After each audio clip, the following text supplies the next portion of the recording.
And I've been counting days to get away, to see you again, see you again. Been fighting ways to get away, to see you again.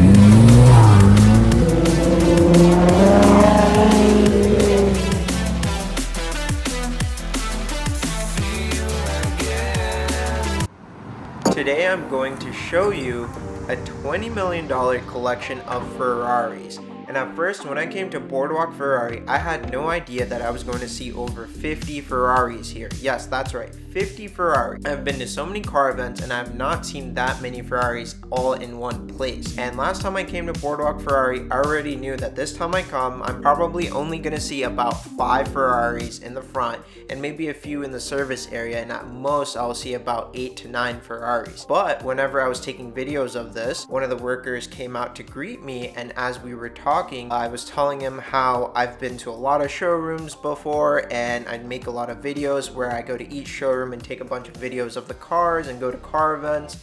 And I was telling him how I've been to the Charlotte Ferrari showroom that's brand new, but it's a very small one, while there's a big one that's Foreign Cars Italia in Greensboro. That's a massive showroom. After chatting with him for a while, he told me that yes, there are some Ferraris in the back, but you're probably not allowed to go back there, and I don't have the permission to let you back there. And I said, oh, that's totally fine. I just wanted to ask what kind of cars you have back there, because I don't see the 296, the red one, in the front, and I did see that model online, so I was kind of curious where that is.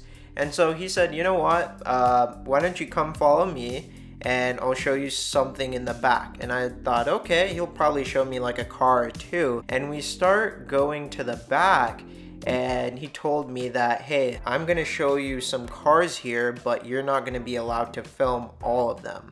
And so I understood from his perspective that there's clientele cars here. And I remember when I was at Foreign Cars Italia in Greensboro, they were very firm on making sure that I did not record license plates or cars where you could easily tell that that was someone's car. And he showed me their kind of like their kitchen or area where they have like coffee and snacks. And at first he was like, hey, do you want some snacks or something? And I was like, oh no, like I don't need anything. And I thought, okay, he's probably just showing me like the service area. And I see an awesome LaFerrari there. It's like a matte silver color, which is really rare. I've seen red and yellow at McLaren Charlotte, but this is the first time I've seen such a rare color. And he was showing me these other Ferraris from the 60s and the 70s, and those had to have been really rare as well. I couldn't even find a proper price for those cars to see how much they're worth, because obviously they're personal cars, but the Ferrari is priced around $4 million at the lowest from what I saw online. And after this, I thought, okay, this is probably the most he's going to show me, and I better take videos as much as I can.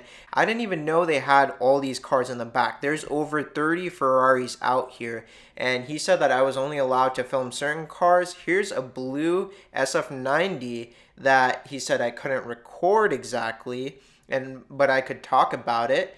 And so that SF90 is a special edition, and there were a few Ferraris that were special editions, or they had specific wheels where you could easily tell whose car this is and which client it could be. So I couldn't film some of the cars there, but I decided that I could at least put some screenshots up of something very similar to what I saw. Now, I thought those were the only cars that were probably there or he was going to show me, but he took me to the service area where I saw so many Ferraris, and I was only allowed to record certain cars where it wasn't obvious if it was a client car, or if it was for sale, then it was okay to record. And then we went to the back, and I thought, wait, there's even more? And he takes me up to this kind of like a hidden underground garage kind of location, where I see this matte green Ferrari F12 or 812 with this orange stripe in the paint, and he said that that's custom, where they make it inside the paint, it's not vinyl. And there's a jade green SF90 there, and he said that's straight from Ferrari. And that was surprising to me, because I thought they only made colors like red, yellow, white, and black, like the main colors that you usually see with Ferraris. But he said that actually it takes sometimes clients 3 years just to get these cars ordered, and usually they have to have a handful of Ferraris before they can even get an allocation to get a custom order car like this. And this was a Jade Ferrari SF90, and this isn't even kind of the color it was. It was more of a bluish green. There's this Ferrari here that I was like, okay, wait, I know this. Is this an F12 TDF? And he said, no, that's very similar to what this is, but this is actually a Ferrari 812 Competizione. And after seeing this Ferrari, I saw also another one in the back that I couldn't show, which was someone's personal race car that's not street legal, obviously. And he told me that that was one of the fastest Ferraris for racing, where it has no safeties, it's bare bones and no fire extinguisher system, and there's a lot of stuff missing in it because they want you to get straight to the finish line. That's what it's for. It doesn't have any kind of safety features, and a lot of race cars do usually have it, is what he was explaining to me. And what surprises me about this huge car collection back here is that I saw at least 30 cars in the same garage that I could not record because they were custom order cars. Because he told me that we don't actually get brand new cars. Usually a customer has to order it so that we can get the allocation to get it here, from what I understand.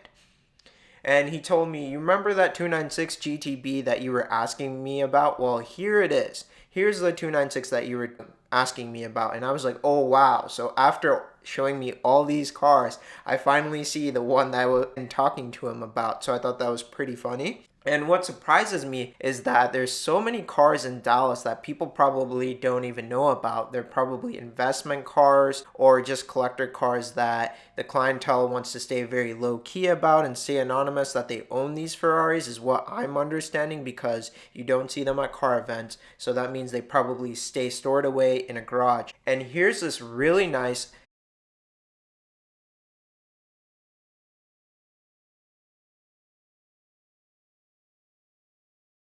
I heard was a Hong Kong purple Viola 812, which was custom, and you could see carbon fiber in the paint baked in. Like, you could see it look right up to it. Couldn't record that one either because it's such an obvious car to film, because the client would know, hey, I was looking at his car. This was my first time getting to see so many cars at once at a showroom, where the person working there really took the time out to explain all the cars and show them to me. I wish I could take more videos when I was there, but I wanted to be as respectful as I could to put my phone down and listen to the person talking to explain to me about all the Ferraris they have and how they were really small at first and slowly started getting a lot of allocations over time and building a huge clientele list so that they could collect all these cars and be able to sell them and allocate them. A dream come true, because I've been car spotting or going to car showrooms and taking videos for almost 4 years now, and I've never seen such a massive collection of cars like Ferraris at once, and especially since someone took the time out to show me the cars. Usually I've seen YouTubers who have connections get to see those underground collections of private clientele cars. So it definitely was a surreal moment, and I hope you enjoyed this video. Please like and subscribe.